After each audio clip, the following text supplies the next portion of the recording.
Mechanical properties of solids last video जो झाला तर त्याच्यामध्ये 4 एक्झाम्पल्स दिलेली होती टेक्स्ट बुक मधली, नंबर 10, 11, 12 आणि 13 नंबरचा.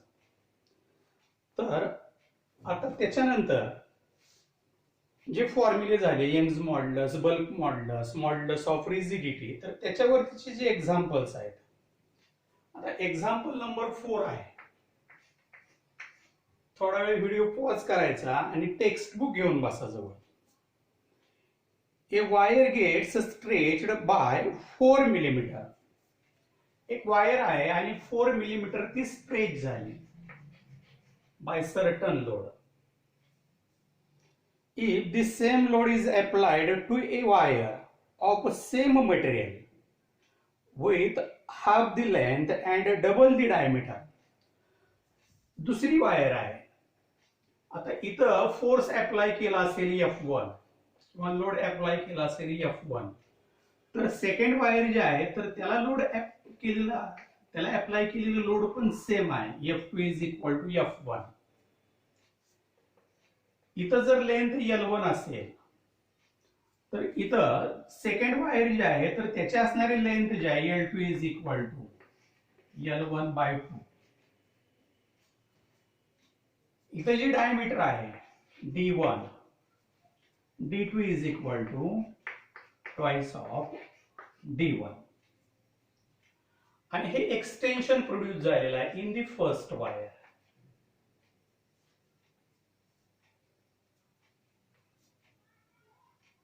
If the same load is applied to a wire of a same material with half the length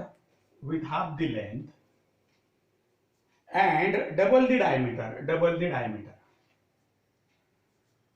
of the first wire, what will be change in its length? मग second wire जे आहे तर तिच्या length मध्ये काय difference येईल हे विचारलेलं आहे. तर मटेरियल सेम असेल तर यंग्स मॉड्युलस जे असेल वायरचं ते सेम असेल. म्हणजे समजा पहिल्या वायरसाठी आपण यंग्स मॉड्युलस लिहिलं Y1 is equal to apply केलेलं लोड F1, लेंथ वायरची suppose L1 divided by area pi R1 square extension L1. आता सेकंड वायर जे आहे तर तिचं यंग्स मॉड्युलस लिहिलं, it is equal to F2 length L2 divided by pi R2 square into L2. आता material same असेल तर हे दोन इक्वेट करता येतं, Y1 is equal to Y2. Same load apply केलेला F1 F2 कॅन्सल. इथं लेंथ जे आहे याच्या हाफ आहे दिलेला आहे गिवन मध्ये. इथं रॅडियस जे आहे याच्यापेक्षा दुप्पट आहे, डायमीटर दुप्पट आहे म्हणजेच रॅडियस दुप्पट आहे. म्हणजे एक वायर आहे आणि ही एक वायर आणि दुसरी वायर सेम मटेरियल आहे, सेम फोर्स अप्लाय केला F1 F2, या दोन व्हॅल्यूज सेम आहेत. याच्यापेक्षा याची लेंथ हाफ आहे म्हणजे हे जर L1 असेल तर ही L1/2 आहे आणि याच्यापेक्षा याचं डायमीटर दुप्पट आहे म्हणजेच काय तर रॅडियस दुप्पट आहे, R2 is equal to twice of R1. तर या व्हॅल्यूज इक्वेट करायच्या किंवा या व्हॅल्यूज लिहायच्या याच्यामध्ये या फॉर्म्युल्यामध्ये.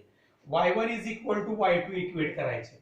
बरेचशा टर्म्स कॅन्सल होतात, फक्त इक्वेशन L1 आणि L2 मध्ये राहतं, तर L2 डिटरमाइन करायचं आहे. म्हणजे काही सर्टन लोड अप्लाय केल्यानंतर पहिल्या वायर मध्ये 4 मिलीमीटर काय झालं, एक्सटेन्शन प्रोड्यूस झालं, चेंज इन लेंथ प्रोड्यूस झालं. सेम फोर्स अप्लाय केलेला आहे सेकंड वायरला. सेकंड वायरची लेंथ जी आहे ही हाफ आहे to that of first. Diameter जे आहे double than diameter of the first. तर मग पहिल्या वायर दुसऱ्या वायर मध्ये असणारे एक्सटेन्शन डिटरमाइन करायचं आहे. या दोन व्हॅल्यूज इक्वेट करायच्या. Y1 is equal to Y2 as the material is the same, which gives F1 L1 divided by pi R1 square L1 it is equal to same load apply केलाय म्हणल्यानंतर हे F1च घ्यायचं. Half the length आहे L1/2 divided by पाय. ही जी diameter आहे किंवा radius आहे twice आहे, मग twice of R1 square multiplied by L2.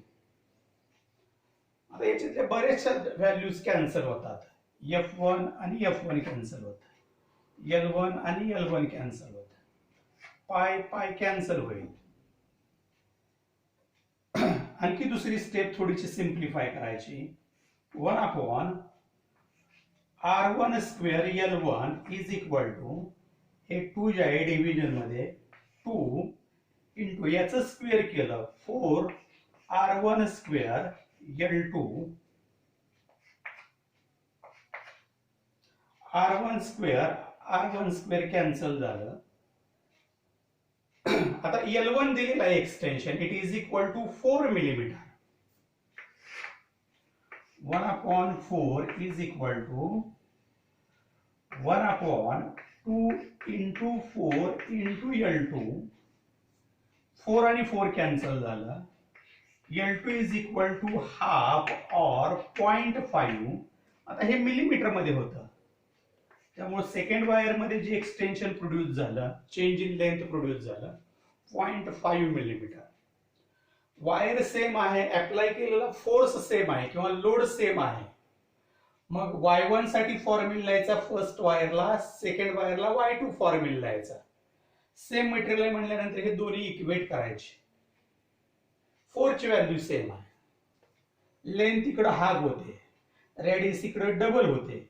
He value दिलेली आहे, ही व्हॅल्यू डिटरमाइन करायची आहे. मग व्हॅल्यू सबस्टिट्यूट केल्या, सिम्प्लिफाय केलं, L2 is equal to 0.5 millimetre या पद्धतीचं आन्सर येतं.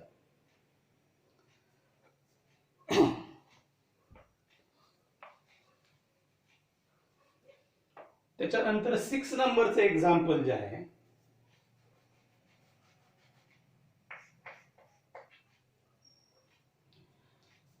a solid metal sphere of volume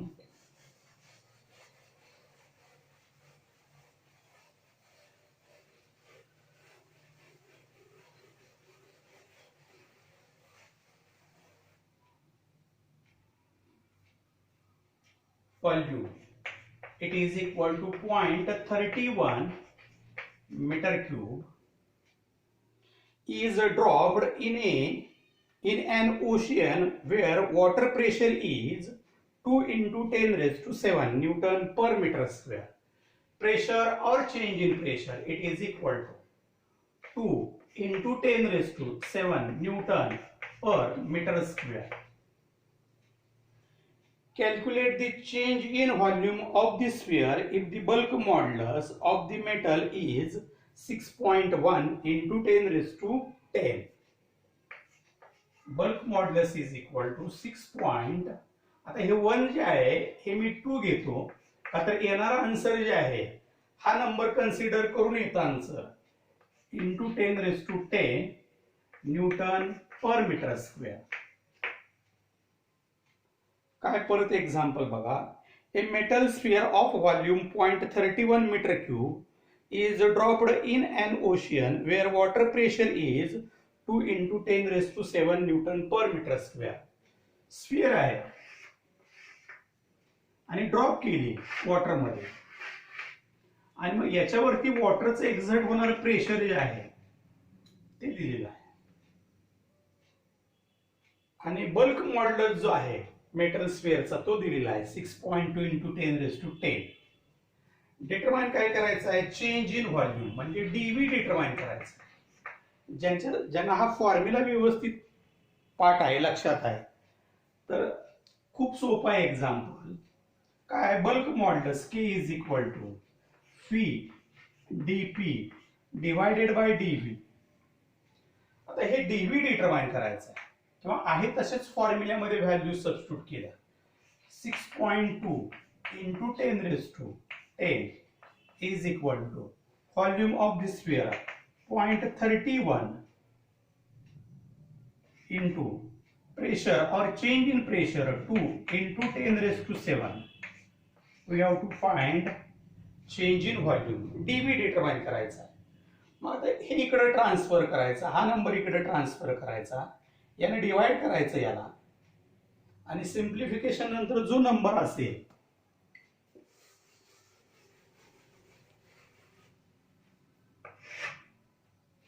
dV is equal to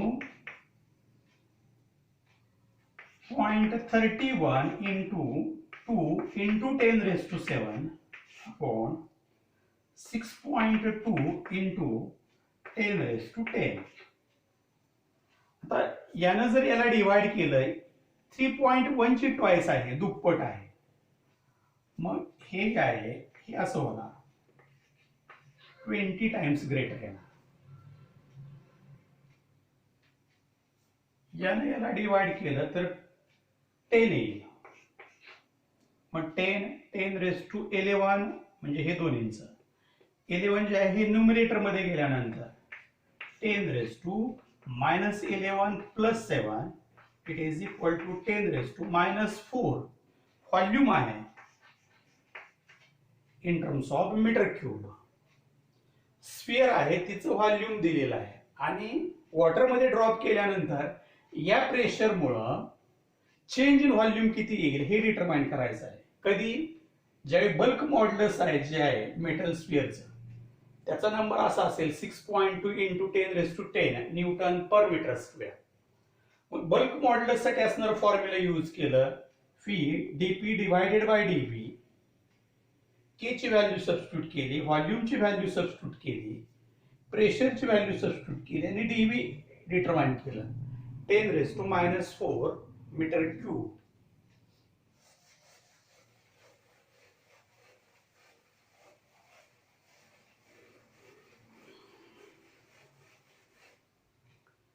त्याच्यानंतरचं न्यूमेरिकल जे आहे 7 नंबरचं,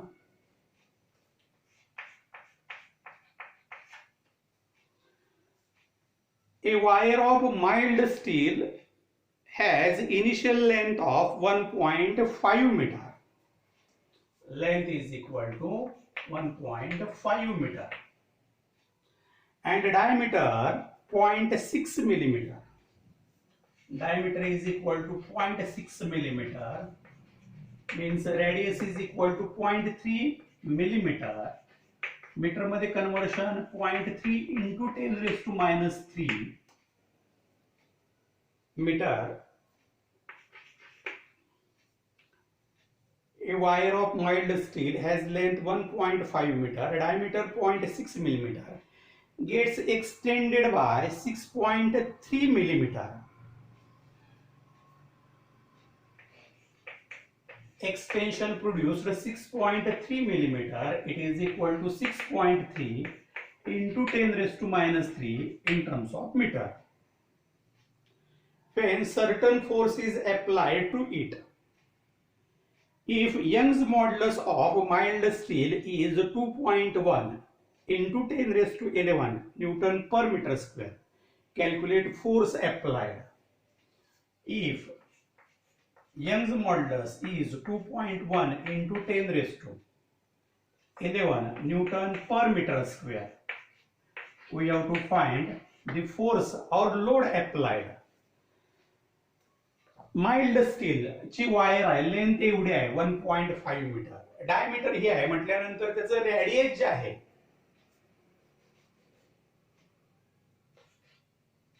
radius is equal to 0.3 millimetre, 0.3 into 10 raised to -3 metre.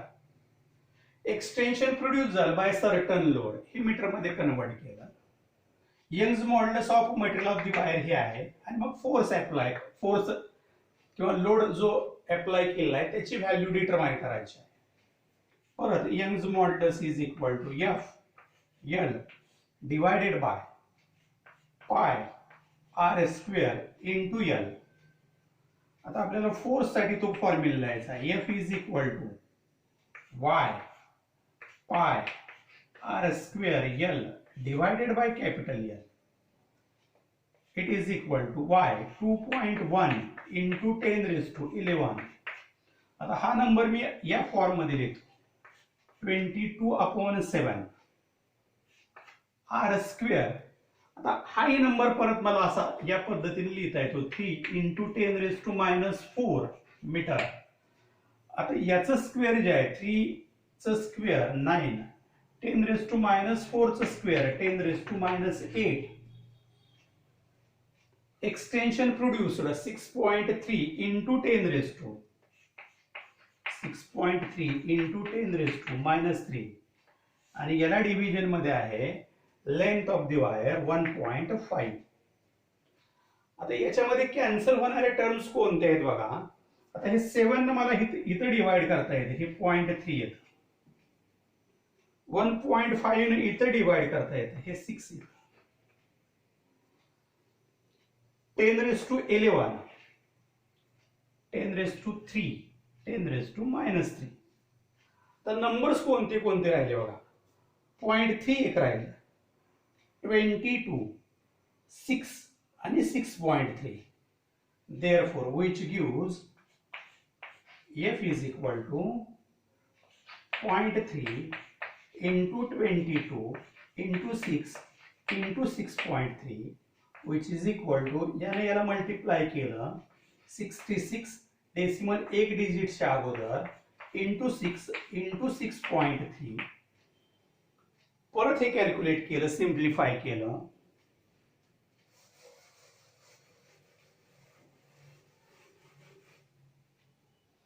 याने याला मल्टिप्लाय केल्यानंतर f इज इक्वल टू 36, 39. आता डेसिमल परत एक डिजिटच्या पूर्वी इंटू 6.3. आता हे मात्र लॉग टेबलच्या साहाय्याने सॉल्व्ह करावं लागेल. पाठीमागच्या न्यूमरिक मध्ये एकामध्ये कॅरेक्टरिस्टिक घेताना आता इथं बघा 2 डिजिट्स असतील तर एक कॅरेक्टरिस्टिक येतं, 1 डिजिट असेल तर 0 कॅरेक्टरिस्टिक येतं. एका न्यूमरिक मध्ये थोडंसं एकच डिजिट असताना एक घेतलेला आहे कॅरेक्टरिस्टिक. आता याचं कॅरेक्टरिस्टिक जे आहे 1 आणि याचं कॅरेक्टरिस्टिक जे आहे 0 आणि दोन नंबरचं मल्टिप्लिकेशन आहे म्हटल्यानंतर ऍडिशन ऑफ द लॉग 39 चं 0 मध्ये,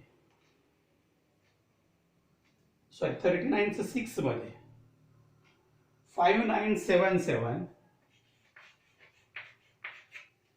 63 चं 0 मध्ये, 7993,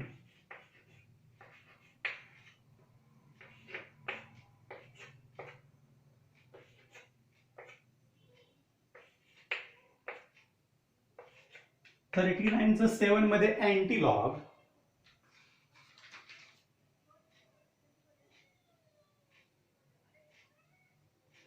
2495. f is equal to 2495. आता याच्यामध्ये आपल्याला डेसिमल द्यायचं आहे. इथं जेवढं नंबर असेल इंटिग्रल पार्ट मध्ये त्याच्यामध्ये एक ऍड करायचं. इथं एक ऍड केलं, नंबर येतो 3.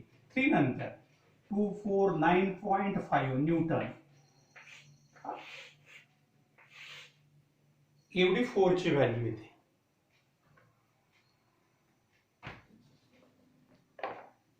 तर त्याच्यानंतरचं एक्झाम्पल आहे 9 नंबरचं example.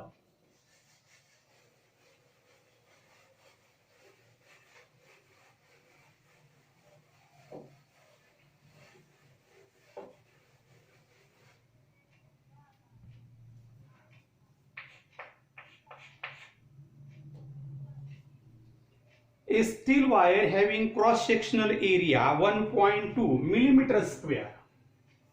Area is equal to 1.2 millimeter square. It is equal to 1.2. आता हे मीटर मध्ये कन्वर्ट करायचं असेल 10⁻³ metre square, which is equal to 1.2 into 10⁻⁶ metre square. थोडस व्यवस्थित कन्वर्शन करायचं. एखाद्या वेळेस डायरेक्टली आपण मिलीमीटर 10⁻³ आणि मीटर स्क्वेअर असं कन्वर्ट करू. मात्र 1 millimetre is equal to 10⁻³ metre आणि मग याचा पूर्ण या नंबरचा स्क्वेअर करायचा असतो. A steel wire having cross sectional area 1.2 millimeter square is stretched by a force of 120 Newton. Force of 120 Newton. If a lateral strain of 1.455 millimeter, lateral strain,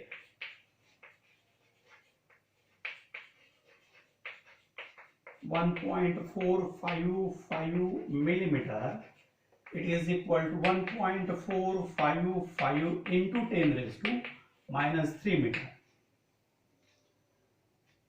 If lateral strain of 1.455 millimeter is produced in the wire, calculate Poisson's ratio. Sigma determine करायचं आहे.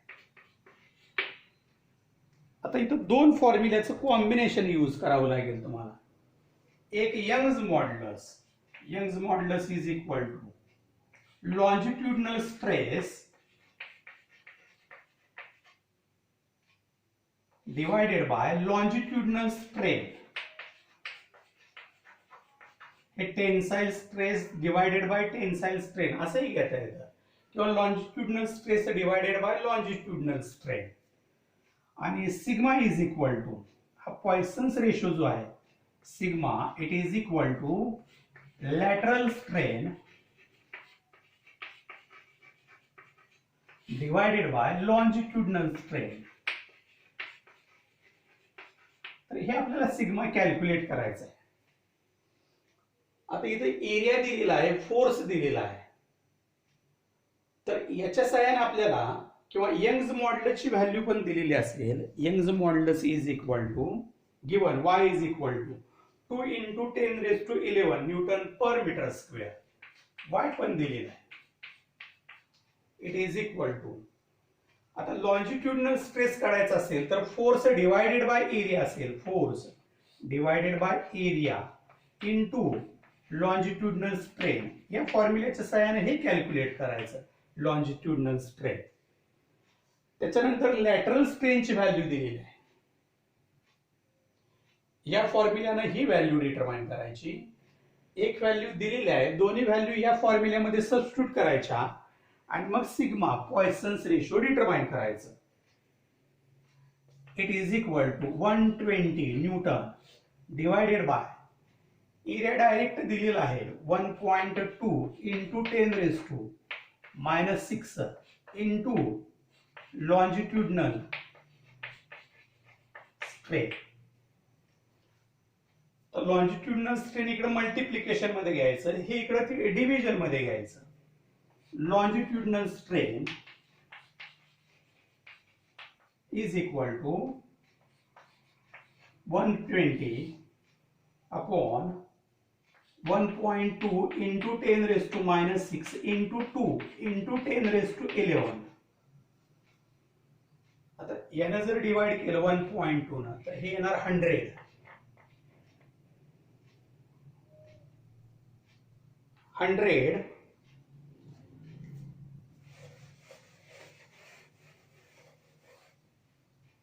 10 raised to 2. आता हे 10 raised to minus 6, 10 raised to 11, 10 raised to 5 वरती आलं. 10 raised to 2 into 10 raised to minus 5. Longitudinal strain equal to divided by 2. It is equal to 1 upon 2.5 10 raised to minus 3. हे आलं longitudinal strain. आता ही lateral स्ट्रेनची value आहे. दोन्ही values इथं substitute केल्यानंतर lateral strain 1.455 into 10 raised to minus 3 divided by 0.5 into 10 raised to minus 3 cancel झालं. आता हे 0.5 म्हणजे 1/2 आहे, म्हणजे 2 ने इथं मल्टिप्लाय केलं तरी चालेल, किंवा 1/0.5 ची व्हॅल्यू 2 आणि 2 ने मल्टिप्लाय केल्यानंतर या नंबरला